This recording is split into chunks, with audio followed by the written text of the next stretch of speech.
항상 매주 엄마하고 아이하고 아빠하고 아이하고 말씀 읽다가 부부가 함께 오늘 처음으로 읽었습니다.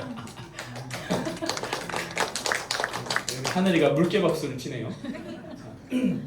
오늘 말씀 제목 기쁨 예수님과 함께라는 제목인데요. 예전에 제가 기쁨의 원천이라는 제목으로 함께 나눴던 말씀인데 거기에 좀 더 더해서 우리가 같이 참 기쁨을 나눠보려고 합니다. 그래서 오늘은 우리 교우들을 위해서 말씀을 준비해 왔는데 우리 영주인 친구들이 새로 와서 예수님을 잘 모를 수도 있는데 그래도 감안하고 잘 들어주세요. 자, 우리가 이제 8월이 마지막이 됐고 1년의 절반 이제 다 지나갔는데 여러분 어떻게 교회 다니면서 신앙 생활이 행복하십니까? 여러분 행복하세요? 선지자 할아버지 행복하시대요. 우리 행복하세요? 영성 형제 아니 잘 모르겠어. 네. 더 깊은 이야기는 나중에 같이 하고요. 자, 사실 모든 사람이 행복한 삶을 원하죠. 사람들은 아마 행복을 위해 산다라고 해도 맞는 말인 것 같아요. 행복을 위해 산다. 행복한 삶을 살려고 부단히 노력하는 삶을 살죠. 근데 이제 행복이 무엇이냐가 중요하겠죠. 행복을 내가 무엇으로 정의하느냐. 행복을 국어사전에서 찾아보면은 이렇게 돼 있어요. 사람이 생활 속에서 기쁘고 즐겁고 만족을 느끼는 상태에 있는 것이다. 이게 행복이라고 합니다. 이게 무슨 말이냐면 기쁘고 즐거운 것이 만족한 상태. 그러니까 지금 제가 그 그림을 그 물잔이 채워지는 그림을 그려놨거든요. 그러니까 이 물잔이 채워져 있는 이 상태를 행복이다라고 생각하시면 된다는 거예요. 기쁘고 즐거움으로 저 잔이 가득 차 있는 것처럼. 그러니까 우리도 기쁘고 즐거움이 이렇게 가득 차 있는 상태가 행복한 상태다. 네. 그래서 제가 이제 말씀 준비하면서 우리 하늘이한테 하늘아 언제가 행복하냐 그랬더니 가족끼리 여행 다닐 때 행복하다고 해요. 여러분들은 언제 행복하십니까? 언제 항상 기쁨과 즐거움이 가득 차 있는 상태인지 한번 생각해 보세요. 왜냐면은 내가 어떨 때 행복한지를 아는가도 삶의 질을 결정하는데 굉장히 중요하거든요. 내가 무엇을 할 때 기쁘고 즐겁고 그 즐거움이 가득 차 있는가가 굉장히 중요합니다. 그리고 이제 그래. 자, 영어로는 행복이 해피라고 하잖아요. 해피. 해피의 어원을 보니까 이제 이게 우리 국어사전에서는 기쁘고 즐겁고 만족을 느끼는 상태를 이야기했는데 이 해피라는 단어의 어원을 보니까 또 어떤 상태가 있냐면 생각지도 못한 행운을 얻었을 때, 그리고 내가 예상치 못하는 기쁜 것을 확 맞았을 때, 그럴 때 느끼는 감정을 또 해피. 서양 사람들은 그거를 해피하다라고 이렇게 생각한다고 합니다. 자, 그런데 그러면 제가 아까도 여러분께 질문했지만 내가 행복한 언제 내가 행복하다고 느끼는가? 이거는 행복한 삶이 어떤 것이냐를 판단하는 내 기준에 달려 있거든요. 행복한 삶이 어떤 삶이냐? 그 기준은 아마 각자 다 다를 거예요. 우리가 다 생각이 있으니까요, 그죠? 다 달라요. 그러면 우리는 어떨 때 기쁘고 즐겁고 만족을 느끼는 상태가 될까? 그리고 내가 행복한 삶의 기준 하나 정하고 나면은 그거를 이루려고 굉장히 노력하죠. 그죠?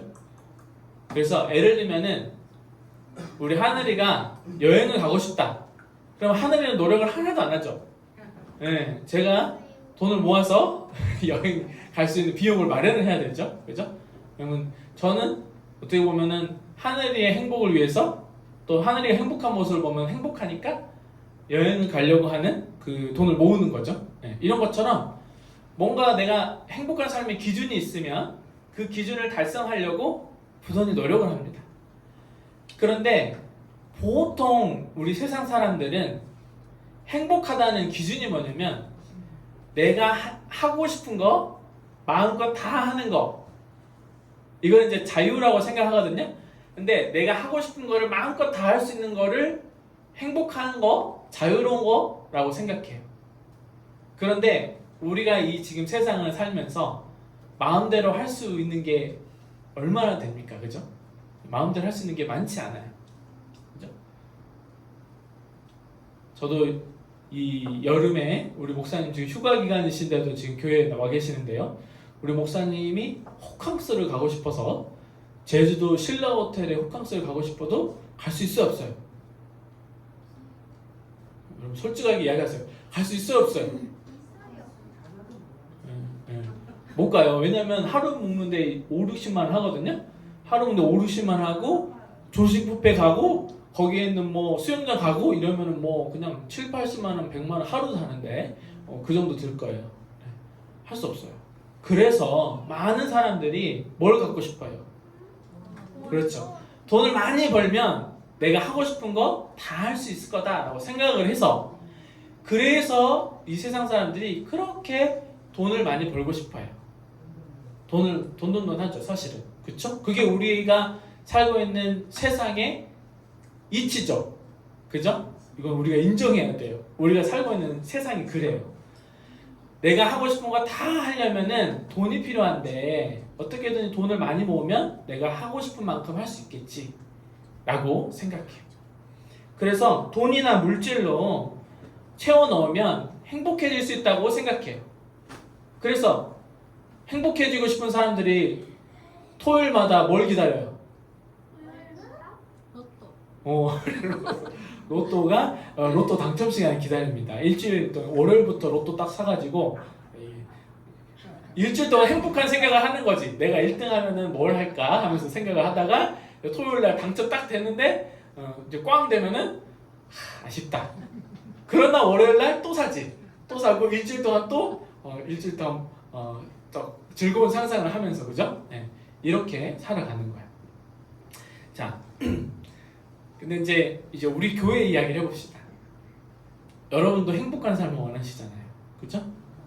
여러분도 행복한 삶을 원하시고 또 중요한 건 우리 하나님께서도 여러분이 행복한 삶을 살길 원하세요. 행복하고 즐겁고 항상 기뻐하는 삶을 사는 것을 우리 하나님도 원하세요. 우리도 기뻐하는 삶을 원하지만 하나님도 원하신다는 거예요. 근데 무엇이 우리에게 기쁨에 충만한 상태를 만드는가를 우리가 생각할 수 있어야 돼. 과연 로또를 월요일에 해놓고 일주일 동안 무엇을 할까 상상하면서 즐거움에 빠지는 것이 그게 하나님이 원하시는 기쁨일까?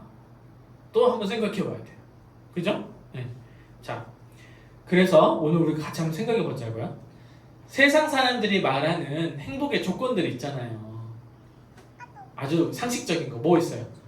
돈 많이 벌고 건강하고 자식 잘 되고 그죠? 그 다음에 가족도 다 건강하고 또 차 좋고 집 좋고 내가 원하는 거 하고 싶을 때 아무 때나 가서 할 수 있는 그런 이제 요즘 젊은이들 사이에서는 그게 뭐 노마드 인생이라는가 그런 말이 있어요. 네, 뭐 이렇게 뭐 막 열심히 일하지 않아도 수입이 자동으로 생겨가지고 자기가 하고 싶은 걸 하는 삶. 이렇게 되면은 과연 행복할까? 진짜 행복할까? 뭐 어떠신가요? 응? 돈 많이 벌면 좋죠, 그죠? 자식 잘 되면 당연히 좋죠. 네. 건강하면 좋죠, 그죠? 로또 1등한 데도 한 3등만 돼도 좋죠, 그죠? 네. 심지어 5등만 돼도 좋아요. 5천원만 돼도 좋아요, 그죠? 자, 그런데 이 물질로 채우는 기쁨은 뚜렷한 특징이 있어요. 뭐냐면 좋죠. 네. 돈 잘 벌고 건강하고 자식 잘 되고 집 좋고 차 좋고 다 좋아요. 좋거든요. 근데 중요한 건 좋은 만큼 허무함도 함께 와요. 무슨 말이냐? 여러분 집이 아무리 좋은 집에 살아도 모르겠어요. 제가 좋은 집에 안 살아봐서 모르는 것 같아요. 아무리 좋은 차를 타도 그 차의 좋음이 얼마나 갈까요, 여러분? 저도 뭐 그렇게 막 좋은 차를 타본 적이 없어가지고 예. 차 좋은데 처음에 멋진 차가 딱 오면은 기분이 좋죠. 찢어지겠죠. 근데 한 달 지나고 1년 지나고 하면은 또 어떤 차가 눈에 들어와요? 신차가 또 눈에 들어와요. 그죠? 예. 자, 이런 것처럼 물질로 채우는 기쁨은 허탈함이 그만큼 빨리 옵니다. 즐거움이 이렇게 상승을 팍 찍을수록 허무함도 그만큼 바닥을 치는 이게 뇌과학자들이 밝힌 내용이에요. 뇌과학자들이 지금 제가 옆에 책을 도파미네이션이라는 책이 있는데 도파민이라고 하는 우리의 어떤 즐거움과 고통을 담당하는 신경 전달 물질이 있어요. 우리 뇌에. 이 도파민이 얼마나 분비되느냐에 따라서 도파민이 확 분비돼서 즐거움을 확 느꼈는데 이게 쭉 가느냐? 아니에요. 금방 떨어져요. 금방 떨어져서 다시 쭉 쳐졌다가 또 어떤 그 도파민이 분비되는 그 어떤 기회가 생기면 또 갑자기 확 좋아졌다가 훅 떨어지고. 자, 그래서 이 도파민이라고 하는 신경 물질이 우리의 중독에 관련이 있는 신경 전달 물질이에요. 이 도파민을 어떻게 관리하느냐에 따라서 중독을 치료할 수 있고 우울증을 치료할 수가 있어요. 근데 사실 우리 현대인들이 굉장히 많은 중독에 빠져 있거든요. 우리 청소년들은 어떤 중독? 네? SNS 중독. 아니 게임 중독 아니에요. SNS 중독. 우리 어른들은 아직도 게임 시대 생각하고 있어. 우리 아들은 이제 스마트폰에 인스타나 SNS를 보면서 이제 그게 이제 숏폼 콘텐츠라고 그래가지고 이 숏폼 콘텐츠의 원리가 뭐냐면 짧은 시간 안에 즐거움과 만족감을 주는 거예요. 팍팍팍. 근데 이 시간이 5분을 안 넘으면 1분 내에 그걸 해결해야 돼요. 이걸 전부 다 누가 설계했느냐? 이 도파민 시스템을 연구한 사람들이 우리 청소년들이 스마트폰을 오래 보면 오래 볼수록 누가 돈을 벌게 해요? 인스타, 메타라는 회사가 돈을 벌어요. 왜냐면 화면 노출하는 동안에 광고 수익을 벌거든요. 네, 그래서 유튜브도 어른들 유튜브 많이 보시죠? 유튜브도 보면은 이렇게 볼 거 없나 이렇게 쭉 넘겨보면 계속 컨텐츠가 올라오죠? 네, 이것도 다 저기 미국에 있는 천재들이 다 설계해 놓은 거예요. 여러분들이 옛날에는요 인터넷 페이지를 보면은 올리다가 딱 멈추고 그 다음 페이지를 가는 걸 눌러야지 화면이 바뀌었어요. 근데 지금은 무한 스크롤이에요. 올리면 계속 나와요. 이것도 저기서 설계를 다 한 거예요. 뭐 하려고? 그렇죠. 네. 그래서 여러분들이 스마트폰을 보는 시간 동안에 여러분들은 모르겠어요. 짧은 만족감을 느낄지 모르겠지만 저희 회사들한테 돈을 지금 주고 있는 거예요. 어쨌든 그런 것들 전부 다 도파민 시스템 활용해서 우리 청소년들 SNS 중독. 또 우리 여성분들은 자백하시네요. 쇼핑 중독. 네, 쇼핑 중독. 쇼핑도 마찬가지예요. 쇼핑도 무한 스크롤이 있죠? 무한 스크롤 있어요. 그리고 여러분들이 무슨 검색을 하느냐에 따라서 맞춤형 검색으로 올려져요. 여러분들 언제 그냥 검색만 했는데 쇼핑몰 앱에 들어가면 그게 딱 떠요. 연관 검색으로. 이게 전부 다 도파민 시스템을 이용한 거예요. 그래서 이 도파미네이션이라고 하는 책을 쓴 사람이 현대 사회를 쾌락 과잉 시대라고 불러요. 쾌락 과잉 시대. 근데 중요한 건 쾌락만 있지만 도파민 시스템이 말하는 건 뭐냐면 쾌락이 있는 만큼 뭐가 있다고요? 허무와 허탈감이 함께 있다는 거예요. 자, 그래서 우리 전도서에 보면은 이런 말이 있죠? 우리 같이 읽어봐요. 큰 글씨 시작. 헛되고 헛되다 모든 것이 헛되다. 제가 이런 말 하면은 아무도 와닿지 않아. 근데 삼성 이재용 부회장이 갑자기 여기 와갖고 헛되고 헛되다 모든 것이 헛되다 그러면 뭔가 좀 그렇죠? 네. 근데 중요한 건 이 전도서를 우리는 누가 썼다고 알고 있어요? 솔로몬 왕이 썼다고 알고 있죠? 솔로몬 왕은 이스라엘 왕 중에서도 가장 영화로운 시대, 통일의 시대에서 가장 나라가 강성할 때의 왕이잖아요. 누릴 건 다 누린 사람이에요. 하고 싶은 거 다 할 수 있던 사람이에요. 그런데 그 사람이 결론 다 해봤는데 결론이 뭐라고요?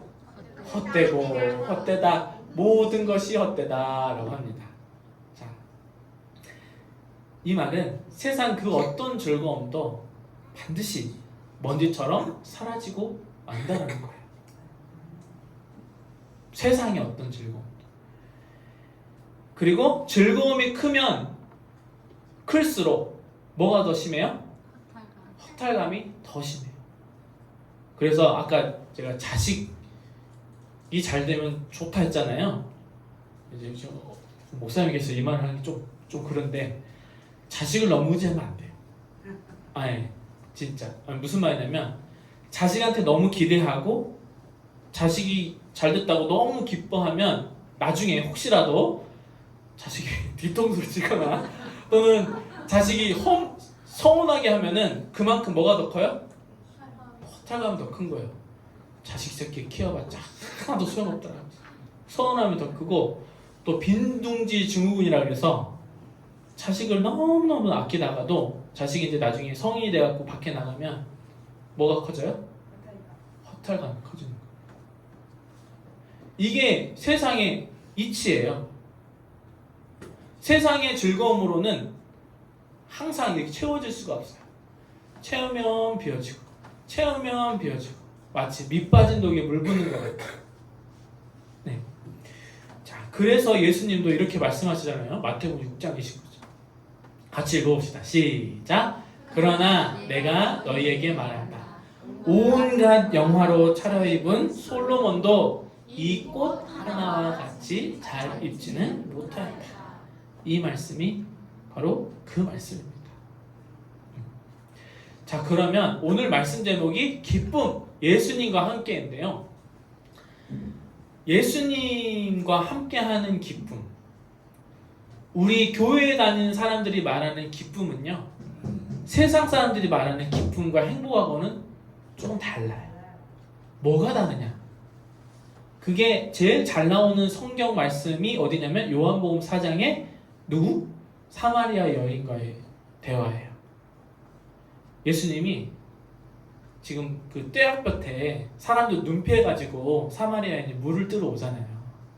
근데 예수님이 이 물을 떠서 마시는 거면 이 물을 마시면 또다시 목마른데 내가 주는 물을 마시면 영원히 목마르지 않아 라고 이야기를 하시거든요. 여기서 이 물이 바로 예수님이 주시는 기쁨과 연결된 이야기예요. 자, 무슨 말이냐? 우리가 말하는 기쁨, 우리 믿는 사람들이 말하는 교회에서 이야기하는 기쁨과 행복은 영원히 기쁘고 즐겁고 만족을 늘 채워져 있는 상태를 주신다라고 하는 이야기예요. 이게 어떻게 가능하냐? 자, 여기 지금 예수님 하신 말씀 제가 읽고 다음 한번 볼게요. 자, 이 물을 마시는 사람은 다시 목마를 것이다. 지금 이 세상의 기쁨과 행복을 말하는 거예요. 그러나 내가 주는 물, 예수님이 주시는 기쁨과 행복을 마시는 사람은 영원히 목마르지 아니할 것이다. 내가 주는 물은 그 사람 속에서 영생에 이르게 하는 샘물이 될 것이다. 영생에 이를 때까지 끊임없이 솟아나온다는 거예요. 끊임없이 채워주겠다는 말씀이거든요. 자, 도대체 이게 무슨 말일까? 자, 예수님과 함께하여 얻는 기쁨은 이 물질로부터 얻는, 세상이 말하는 물질로부터 얻는 기쁨하고는 차원이 다른 기쁨이라는 것을 이야기하는 겁니다. 어떤 기쁨이야 도대체? 오늘 함께 읽은 하박국 말씀이 그 상태를 대변하는 말이에요. 제가 읽어볼게요. 무화과 나무에 과일이 없고 포도나무에 열매가 없을지라도 올리브 나무에서 딸 것이 없고 밭에서 거둬들일 것이 없을지라도 우리의 양이 없고 외양간에 소가 없을지라도 나는 주님 안에서 즐거워하였다. 이해가 됩니까, 여러분? 도저히 이해할 수 없는 이야기예요, 여러분. 아무것도 단상에서 이런 말 하면 안 되지만 개털된 상태에서 뭐가 기뻐요? 아무것도 없잖아요. 먹을 것도 없고 입을 것도 없고 뭐 팔아먹을 것도 없고 아무것도 없는 상태인데 즐거워한대요. 뭐가 즐겁냐 도대체? 자, 여러분 최악의 상황에 처했을 때도 기뻐한다는 거예요. 어떻게 이게 가능하지? 어디서 이런 힘이 나오지? 욥도 보면요. 욥이 최악의 상황에 처하잖아요. 모든 걸 다 잃고 심지어 건강까지 다 잃고 아주 삶이 피폐해졌어요. 그런데 친구란 놈들이 와서 뭐라 그래요? 위로해주기는커녕 네가 뭘 잘못했어 이렇게 돼. 뭘 잘못했어 이렇게 돼. 지적하기 바쁘잖아요. 모든 걸 다 잃고 홀로 있는 상태에 있어. 어떻게 기쁠 수가 있겠어요? 그죠? 욥의 메시지는 어떻게 이 최악의 상황에서도 하나님만으로 만족할 수 있겠냐는 거예요. 자, 어떻게 만족할 수 있느냐? 자, 성경이 말하는 기쁨은 바로 이것입니다. 첫 번째, 구원의 기쁨이에요. 구원의 기쁨. 따라해보세요. 구원의 기쁨. 우리가 교회에서 구원 하니까 이 구원이라는 단어가 너무 그냥 식상한 단어가 됐는데, 구원은 절대로 식상한 단어가 아니에요. 어마어마하게 엄청난 단어예요. 엊그제 부천의 모텔에서 화재가 났어요.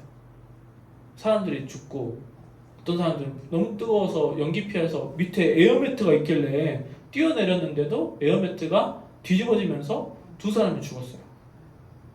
그런데도 그 불난층에 한 사람이 살아남았는데 어떻게 살아남았냐?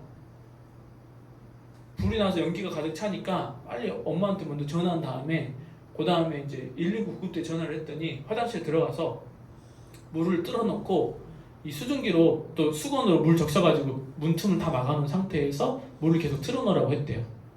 그래서 결국에는 그 상황에 거기서 계속 버티고 있다가 이제 소위 존버하다가 구급대원들이 와가지고 구해준 거예요.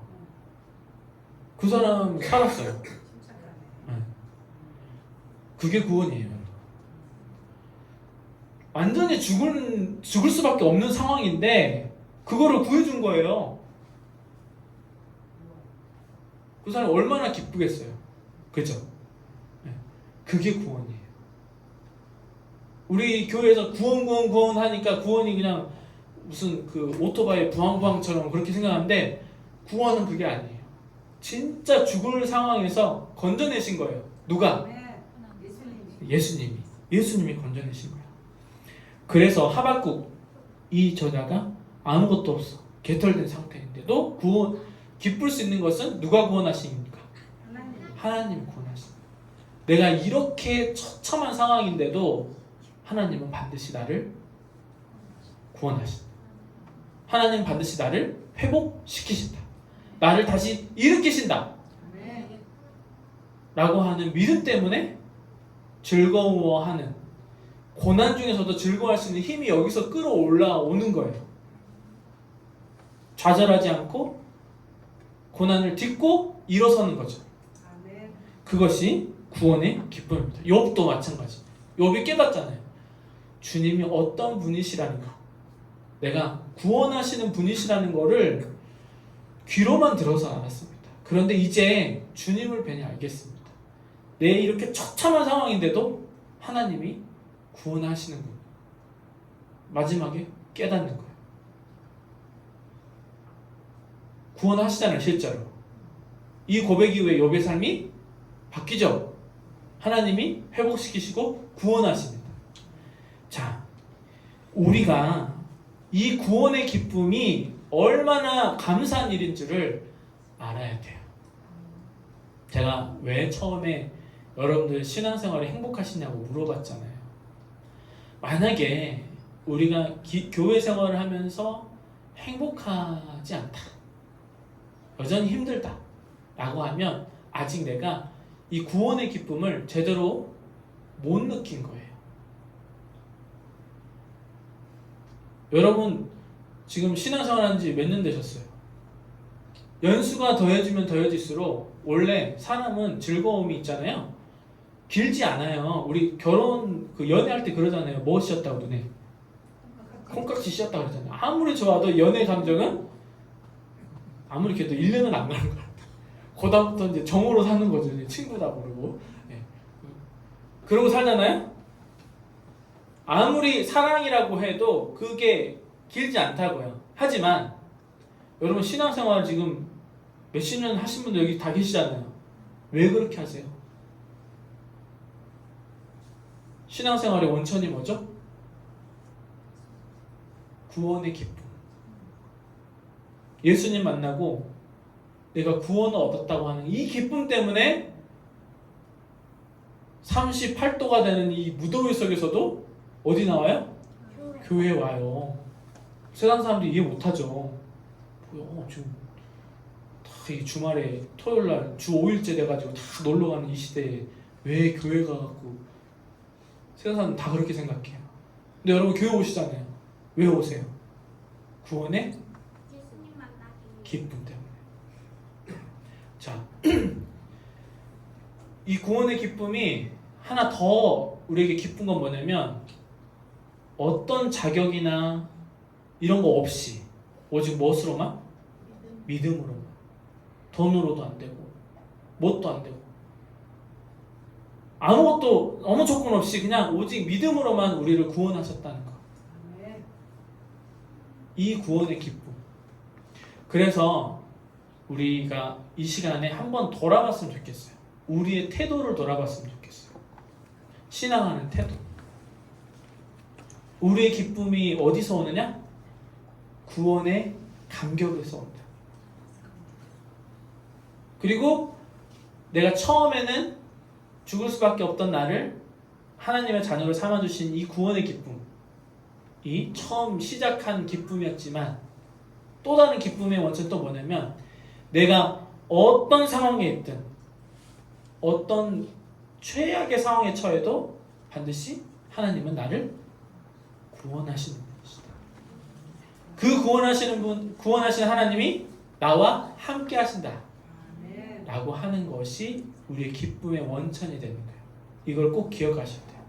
세상 사람들은 바깥에서 뭘 채워야지 기뻐진다고 생각하는데 우리는 이미 우리 안에 기쁨이 있어요. 우리 안에 계시는 성령 하나님이 우리가 구원의 기쁨을 생각하면서 묵상할 때마다 우리의 기쁨을 채워주십니다. 자, 두 번째. 이것도 굉장히 중요한데 부활의 산 소망이 기쁨의 또 원천이에요. 부활. 여러분, 우리 기독교 신앙의 핵심은 어떻게 보면 이 부활이에요. 부활. 과학자들은 뭐라 그래요? 우리 끝나면 그냥 심장 딱 멈추면은 그냥 끝이에요. 그러면 왜 장례식 하고 안 믿는 사람들 왜 또 제사 지내고 그래요? 끝이잖아요. 없는 거예요. 그 다음이 없는 거예요. 그런데 왜 그래요? 그죠? 우리 인간은 오랫동안 죽음 이후에는 어떠한가를 끊임없이 생각해왔던 존재들이에요. 근데 과학자들이 갑자기 나와갖고 그냥 심장 멈추면 끝이야 라고 말하는데도 사람들은 이제 과학자들은 말을 더 잘 믿죠. 근데 어쨌든 자, 부활의 산소망이 왜 중요하냐면 부활신앙, 우리 부활신앙이라고 하잖아요. 부활신앙이 우리의 행복과 우리 신앙의 삶의 질을 바꿉니다. 무슨 말이냐? 이제 일단 고린도전서 15장 14절을 같이 읽어봅시다. 시작. 그리스도께서 살아나지 않으셨다면 우리의 선포도 헛되고 우리의 믿음도 헛될 것입니다. 여러분 안에 부활신앙이 없다면 부활의 산 소망이 없다면 여러분의 신앙이 헛되고 미련한 것이 되어버려요. 그만큼 부활이 중요하거든요. 이 부활 상태에 대해서 고린도전서 15장이 굉장히 자세하게 묘사가 되어 있는데 제가 읽어볼게요. 비천한 것으로 삼는데 영광스러운 것으로 살아납니다. 약한 것으로 심는데 강한 것으로 살아납니다. 자연적인 몸으로 심는데 신령한 몸으로 살아납니다. 자연적인 몸이 있으면 신령한 몸도 있습니다. 완전히 다른 상태. 신령한 몸에 대한 상상 여러분 한번 해보세요. 자, 우리 이제 건강하신 분들은 크게 이게 와닿지 않을 수 있는데 불의의 사고로 장애인이 됐거나 또는 선천적으로 장애를 가지고 태어난 사람도 있을 수 있고, 또는 외모 컴플렉스, 또는 여러 가지 상황, 또는 이제 우리 어른들은 노화가 시작돼서 옛날에 젊었을 때 상태가 너무나도 그립기도 하잖아요. 그런데 이 신령한 몸이라고 하는 상태는 차원이 다른 거예요. 지금 우리의 몸하고. 우리 아이들이 이제 집중력이 많이 떨어졌을 것 같은데, 저도 중학교 때는 여드름쟁이였어. 여드름이 어마어마하게 났어. 그래 저는 이게 평생 갈 줄 알고 절망스러웠어. 나중에 대학교 가니까 여드름이 싹 사라지더라고요. 마찬가지로 우리의 삶의 모든 고통, 이 몸이 고통을 느끼는 이거잖아요. 우리 삶의 모든 삶의 애환이 다 묻어 있는데, 이게 이제 우리가 마지막 주님이 다시 오시면 부활의 신령한 몸으로 산다 라고 하는 것은 우리에게 굉장히 큰 기쁨이 되어야 하고, 두 번째로는 우리보다 먼저 가신 분들, 그리운 나의 어머니, 아버지, 또 그런 분들이 계시잖아요. 자녀가 나보다 먼저 가신 분들 계시잖아요. 그분들을 어디서 다시 만날 수 있어? 천국에서. 신령한 몸으로 다시 만날 수 있다는 이 소망이 얼마나 기쁜 소망인지 몰라요. 근데 하나 더 있어요. 개인적으로 그게 기쁠 수 있지만, 두 번째로는 이 부활의 산 소망이 죽음으로 시리에 빠진 사람들에게 전해져야 돼요. 그 전하는 삶이 또한 우리의 기쁨이 됩니다. 아까도 제가 자녀를 먼저 보낸 사람들이 있다고 그랬죠? 얼마나 시대에 차 있겠어요. 가슴에 묻었다고 하잖아요. 부모는. 우리가 부활의 산 소망으로 그들에게 힘이 되어주고 계속해서 우리 천국 가서 다시 만날 수 있어요.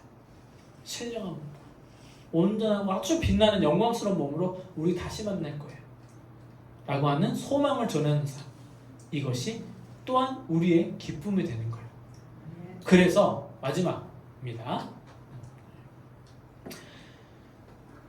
예수님이 말씀하시는 영원히 기쁘고 즐겁고 만족할 수 있는 길이라는 게 뭐냐면, 영원히 목마르지 않는 물이라는 게 뭐냐면, 이렇게 우리가 해야 하는 거예요. 첫 번째, 예수님과 함께 할 때 그 기쁨이 있다는 뜻이거든요. 예수님과 함께 할 때. 그러면 예수님이 가시는 길이 어떤 길이었는지를 생각해 보셔야 되고, 그 다음에 예수님이 계시는 곳이 어디에 계실 것인가를 생각하셔야 돼요. 그래서 예수님이 하시는 일을 따라 우리가 삶을 살아갈 때 그게 기쁨이 늘 충만한 상태가 되는 거예요. 영원히 한번 좋았다가 푹 꺼지고 한번 좋았다가 푹 꺼지고, 이게 아니고 영원히 기쁜 삶이 된다는 거예요. 그래서 데살로니가전서 3장 오늘 읽은 말씀 보면은 그런 이야기 하잖아요. 항상 기뻐하라, 쉬지 말고 기도하라, 범사에 감사하라. 이것도 사실은 이해 안 되는 말이에요. 어떻게 항상 기뻐해요? 세상 이치로 보면 항상 기뻐할 수가 없죠. 아까도 말했지만 기뻤다가 허탈했다, 기뻤다가 허탈했다 한단 말이에요. 근데 항상 기뻐하래요. 자, 그 전의 말씀이 바로 이 말씀이에요. 형제 자매 여러분, 여러분에게 권고합니다. 무질서하게 사는 사람을 홍계하고 마음이 약한 사람을 격려하고 힘이 없는 사람을 도와주고 모든 사람에게 오래 참으십시오. 아무도 악으로 악을 갚지 말고 도리어 서로에게 모든 사람에게 항상 좋은 일을 하려고 애쓰십시오. 이게 여러분 도덕적 교훈이 아닙니다. 이 말씀은 그리스도 안에서 예수님과 같이 하라는 뜻이에요.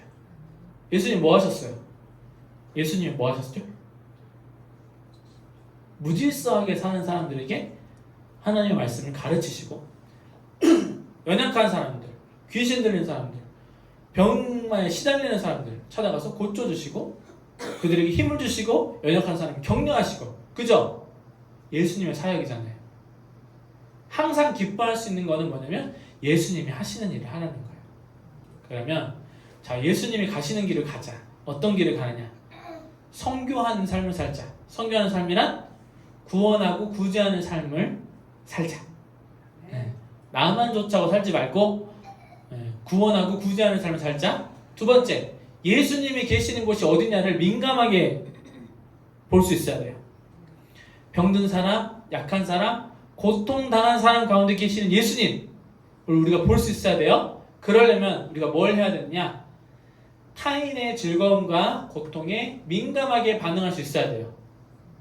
여러분, 나와 우리 가족 외에 타인의 아픔과 즐거움에 깊이 공감할 수 있어야 된다는 말이에요. 로마서 12장 15절 같이 읽읍시다. 시작. 기뻐하는 사람들과 함께 기뻐하고 우는 사람들과 함께 우십시오. 우리 사회에 기뻐하는 사람들과 함께 기뻐하는 건 우린 잘해요. 언제? 축구할 때, 올림픽 할 때, 그건 잘해. 두 번째, 우는 사람들과 함께 오는 거는 잘 못해요. 지금 당장 우는 사람들하고 같이 우고 싶은데 옆에 사람들 뭐라 그래요? 뭔 당이 하는 거요? 하면서 갑자기 정치적인 이야기를 막 해요. 여러분, 정치적인 이야기를 떠나서 먼저 해야 될 거 뭐예요? 성경 말씀대로 우는 자들과 함께 울어야 되는 거예요. 자식이 있는 부모가 원통이 하면은 함께 울어줘야 되는 거예요. 그게 지금 뭐 진상이 어떻게 됐든지 일단은 우리가 그리스도인들의 하는 일은 뭐냐면 가서 함께 울어줘야 돼요. 그 속에 예수님이 주시는 기쁨이 있어요. 그래서 기독교의 기쁨은 슬픔의 반대말이 아니에요. 슬픔 속에 있어요. 고난 속에 있어요. 어디에나 있어요. 어떨 때? 예수님이 계시는 곳에 함께 있을 때. 그게 우리의 기쁨의 원천입니다. 그게 세상과 차원이 다른 영원히 목마르지 않는 기쁨입니다. 자, 정리합니다. 행복한 삶은 예수님 안에 있습니다. 예수님과 함께 할 때 영원한 참 기쁨을 누립니다. 그러려면 구원의 은혜를 전하는 선교적인 삶을, 선교하는 삶을 살아야 합니다. 기뻐하는 사람과 함께 기뻐하고 우는 사람과 함께 울어야 합니다. 그리고 그리스도 안에서 부활의 산 소망으로 함께 해야 합니다. 예수님이 가시는 길을 가고 계시는 곳을 찾아가면, 그러면 예수님과 함께 겸손히 행하면 우리에게 영원한 기쁨이 샘물처럼 솟아날 것입니다. 기도하겠습니다. 하나님은 저희가 행복한 삶을 살기를 원하십니다. 그런데 세상 사람들은 기쁨과 행복이 하나님으로부터 오는 것보다는 세상의 물질적인 것으로 채우려고 합니다. 주님, 우리에게 그런 것들을 분별할 수 있는 지혜를 더하여 주십시오. 오늘 주신 말씀을 우리의 심장에 새겨서 우리의 기쁨이 어디서부터 오는지, 또 하나님이 주신 기쁨을 누리려면 우리가 무엇을 어떻게 해야 하는지를 알았습니다. 주님, 겸손하게 예수님과 늘 동행하는 삶을 살겠습니다. 성령 하나님, 우리를 도와주시고 인도하여 주시옵소서. 예수님 이름으로 기도합니다. 아멘.